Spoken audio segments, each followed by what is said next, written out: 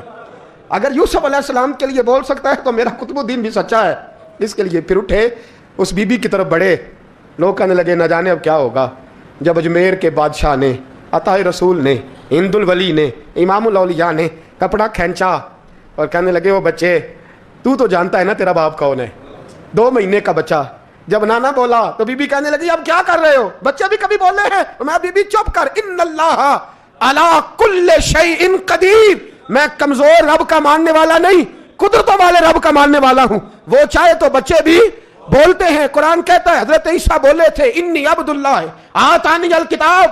مریم بھی تو ولی اللہ تھی, وہ نبی تو نہیں تھی. اگر ولی اللہ بنی اسرائیل کا ہو بچہ بول سکتا ہے, تو اگر ولی اللہ محمد عربی کی امت کا ہو تو بچہ پھر بھی بول سکتا ہے. یوں کپڑا ہٹایا, بچہ بول. 2 مہینے کا بچہ ماں کی گود میں اٹھ کے بیٹھ گیا اور بچہ بول کے کہنے لگا السلام علیکم یا ولی اللہ. جب یہ لفظ ادا کیے تو نعرے لگنے لگے, لوگ رونے لگے. بی بی بے ہوش ہو کے گری, فرمانے لگے مجھے سلام نہ کر, میرے کتب کی بات بتا. کہنے لگا قسم ہے اللہ کی عزت کی, وہ سامنے مجمع جو سردار بیٹھا ہے وہ میرا باپ ہے. قطب الدین تو بے گناہ ہے, قطب الدین تو بے گناہ ہے, میرا باپ تو وہ بیٹھا ہے. یہ قاضی بھی سازش میں شریک ہے, کئی مسلمان خریدے گئے, یہ گواہ خریدے گئے. جب گواہی ہو گئی, بچہ یہ لفظ کہہ کے اللہ اکبر کہتا ہوا پھر چپ کر گیا. خواجہ قطب الدین صاحب کا بازو پکڑا, خواجہ معین الدین صاحب نے مجمع سے باہر نکلے.